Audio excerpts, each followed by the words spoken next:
दोस्तों नमस्कार। देश के गृह मंत्री अमित शाह ने लोकसभा में government of NCT of Delhi amendment bill 2023 पेश कर दिया है। जैसा आपको पता है कि लोकसभा में बीजेपी की बहुमत है और निश्चित रूप से लोकसभा में ये बिल पास हो जाएगा।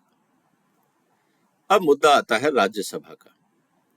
जिस तरह से बीजेपी के सहयोगी दलों ने बीजेपी का साथ दिया है और जिस तरह से ऑपोजिशन में बिखराव है, इवन कांग्रेस के भूतपूर्व एमपीज ने भी ये कहा है, जो दिल्ली के एमपी रहे हैं, कि इस बिल में कोई खराबी नहीं है, इस बिल को पास हो जाना चाहिए। तो मुझे लगता है कि राज्यसभा में भी ये बिल पास हो जाएगा। और अगर किसी कारण से राज्यसभा में पास नहीं होता है तो जॉइंट पार्लियामेंट्री सेशन में आसानी से ये बिल पास हो जाएगा। कहने का मतलब ये है कि क्योंकि अब ये बिल संसद में पेश हो गया है, कल इसमें लोकसभा में चर्चा होगी, वोटिंग होगी, उम्मीद है शाम तक ये पास भी हो जाएगा और शायद इस हफ्ते में राज्यसभा में भी पास हो जाए।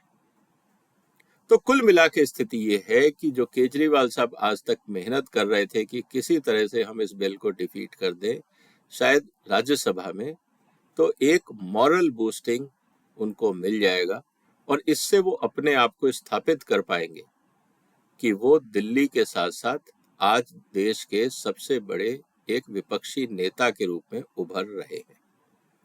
अब ये स्थिति हमारे सामने है दोस्तों। इंपॉर्टेंट चीज क्या है? अब इंपॉर्टेंट चीज इस पूरे खेल में ये है कि अगर ये बिल पास हो जाता है तो उसके बाद केजरीवाल साहब क्या करेंगे। आपको इस बात को हमेशा ध्यान रखना होगा कि केजरीवाल की महत्वाकांक्षा दिल्ली में शासन करने की नहीं है। उनकी महत्वाकांक्षा बहुत बड़ी है, या तो किसी बड़े प्रदेश के मुख्यमंत्री बने या केंद्र में कोई महत्वपूर्ण रोल प्ले करें और हो सके तो देश के प्रधानमंत्री बनने का पूरा प्रयास वो करेंगे। तो इसका मतलब ये है कि इस बिल के बाद जिस तरह से राजनीतिक समीकरण बदलेंगे, केजरीवाल साहब अपना रास्ता खुद चुनेंगे और 3-4 संभावनाएं जो मुझे नजर आती हैं वो मैं आपके सामने रख रहा हूं। कितनी सही होंगी ये आपके सामने आएगा और हम उसके उन पे भी जैसे जैसे वो डेवलपमेंट्स होंगी हम उसकी चर्चा दोबारा करेंगे। पहली बात तो ये है कि जो महत्वाकांक्षा केजरीवाल साहब की है उसमें कोलिशन पॉलिटिक्स में वो फिट नहीं बैठते। अगर कोलिशन पॉलिटिक्स में वो तभी फिट बैठते जब कोलिशन उनको अपना नेता मानता। आज वो 20-26 कोलिशन दल में सिर्फ एक है। इसका मतलब ये है कि पिछली बार जो बेंगलोर में मीटिंग हुई थी उसमें ये बात उभर के आई कि कोलिशन में कांग्रेस एक इम्पॉर्टेंट रोल प्ले करेगी और उसमें राहुल गांधी साहब का एक इम्पॉर्टेंट रोल होगा। अब पहला सवाल ये है कि क्या केजरीवाल साहब राहुल गांधी के अंडर काम करने को तैयार हैं एज ए कोलिशन पार्टनर? क्या वो उनके साथ नेगोशिएट करेंगे? पहला मुद्दा तो ये है कि अगर लोकसभा में ये बिल फेल हो जाता है या मतलब पास हो जाता है और केजरीवाल साहब की महत्वाकांक्षाएं फेल हो जाती है बिल को रोकने की राज्यसभा में, तो सवाल ये है कि कहीं ना कहीं एक मनमुटाव शुरू हो जाएगा। लेकिन इंपॉर्टेंट चीज ये है कि जब ये बिल पे चर्चा होगी उस समय विपक्ष क्या शांत होकर इस बिल के ऊपर चर्चा करेगा और विरोध करेगा, या मणिपुर की लेके जो हंगामा अभी चल रहा है वो जारी रहेगा। आज सबसे बड़ा मुद्दा इस बात को लेके। दूसरा जो सबसे बड़ी बात यह है कि जब कोलिशन पॉलिटिक्स में केजरीवाल साहब नेता नहीं है और 26 में से एक हैं, क्योंकि बाकी 26 पार्टियां भी तो कोलिशन का हिस्सा हैं, और केजरीवाल साहब को कोई प्रेफरेंशियल ट्रीटमेंट नहीं मिला है, इसका मतलब ये है कि ये वहां पे सफोकेट फील करेंगे और उस कोलिशन से बाहर निकलेंगे। इससे इनकी अपनी आवाज मीडिया पे, अपने विचार इनको खुल के रखने का पूरा मौका मिलेगा। नहीं तो कोलिशन की जो बंदिशें हैं, जिसको कहते हैं गठबंधन की मजबूरियां, उसमें केजरीवाल साहब सफोकेट करेंगे। ये कोलिशन पॉलिटिक्स केजरीवाल को सूट नहीं करती है, पहली बात। दूसरा, जब इनको कोलिशन से बाहर निकलेंगे तो इनके पास पूरी स्वतंत्रता होगी कि वो जितने मर्जी लोकसभा के कैंडिडेट खड़े करें। ये स्ट्रेटेजी केजरीवाल को इसलिए सूट करती है क्योंकि उनकी पूरी कोशिश होगी कि अगले साल होने वाले विधानसभा में ज्यादा से ज्यादा एमपीज आम आदमी पार्टी के लोकसभा में पहुंचे। इसके लिए अब उनका फोकस बीजेपी ना होकर किस तरह से एंटी बीजेपी वोट्स को काटा जाए और अपनी तरफ मिलाया जाए, इस पे इनका पूरा ध्यान और फोकस होगा, ताकि ज्यादा से ज्यादा वोट इनको मिलें और ज्यादा से ज्यादा कैंडिडेट इनके लोकसभा में पहुंचे। उसका कारण बहुत सिंपल है। हो सकता है कि इलेक्शन के बाद परिस्थितियां ऐसी बने कि जहां पे आपको किसी इंपॉर्टेंट पॉलिटिकल पार्टी के सपोर्ट की जरूरत हो, और वो किंग मेकर की भूमिका केजरीवाल साहब प्ले करना चाहते हैं। क्योंकि अगर आप किंग मेकर होते हैं तो कभी कभी आप प्राइम मिनिस्टर से भी ज्यादा पावरफुल हो जाते हैं, और इस स्थिति के अंदर केजरीवाल साहब अपने हिसाब से जो सा मंत्रालय चाहेंगे लेंगे, और जो सुख सुविधाएं अपने लिए चाहते हैं, जो सम्मान अपने लिए चाहते हैं, वो सब उनको मिलने को तैयार होगा। इसीलिए उनका फोकस होगा कि 2024 में ज्यादा से ज्यादा कैंडिडेट खड़े करें, और कोशिश ये हो कि जितने विपक्षी दल के वोट्स हैं वो उनकी तरफ आए। अगर ये महत्वाकांक्षा है तो कोलिशन पॉलिटिक्स में बाकी राजनीतिक दलों के साथ बैठ के ये रणनीति तय नहीं हो सकती।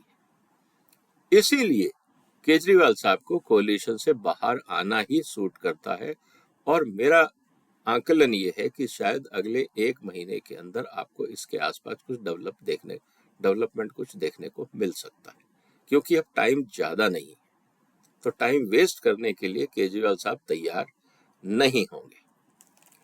इसके अलावा जो इम्पोर्टेंट चीज है जिसके बारे में हमें समझना होगा कि केजरीवाल साहब राहुल गांधी और जिनसे इनको राजनीतिक प्रतिद्वंदता है, जिनको ये अपना कॉम्पिटिटर समझते हैं, ये कोशिश करेंगे कि जनता में अपनी इमेज उनसे बेहतर बनाई जाए और अपने आप को नरेंद्र मोदी या बीजेपी के विकल्प के रूप में पूरा प्रेजेंट किया जाए।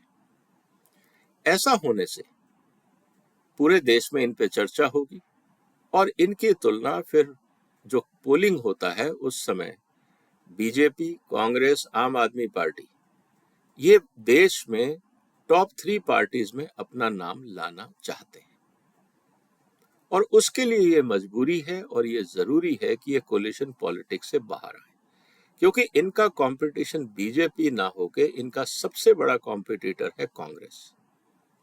और इसीलिए चुनाव के दिनों में आपको देखने को मिलेगा कि क्या राहुल गांधी बीजेपी के खिलाफ ज्यादा प्रचार करते हैं या केजरीवाल के, क्योंकि इस समय कांग्रेस बड़ा धड़ा बनेगी या आम आदमी या बाकी जो इम्पोर्टेंट पॉलिटिकल जो ग्रुप्स हैं, रीजनल पार्टीज हैं, वो अपने कैंडिडेट लोकसभा में भेजेगी।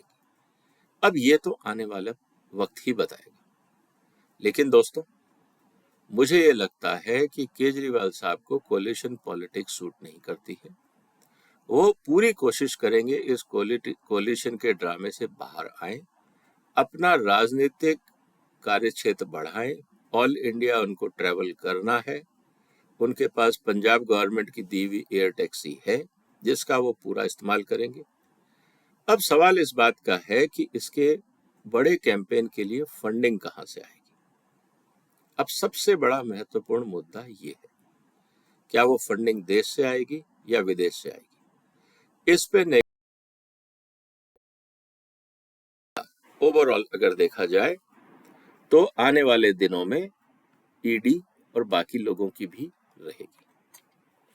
आपका क्या कहना है दोस्तों? क्या केजरीवाल साहब कोलिशन पॉलिटिक्स में रहेंगे या कोलिशन पॉलिटिक्स को छोड़ के बाहर निकलेंगे?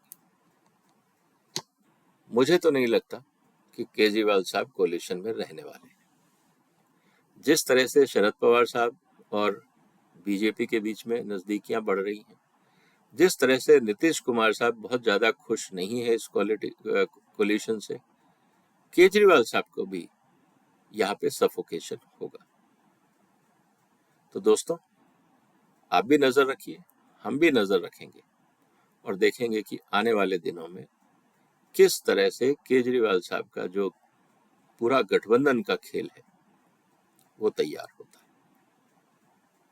आपका क्या कहना है इस मुद्दे पे? क्या केजरीवाल साहब कोलिशन का धर्म अपनाएंगे या अपनी राह अलग चलाएंगे? कमेंट बॉक्स में अपने कमेंट्स लिखिए, इस वीडियो को शेयर करिए, इस चैनल को सब्सक्राइब करिए और फिर मुलाकात होगी एक और महत्वपूर्ण मुद्दे के साथ। तब तक वंदे मातरम।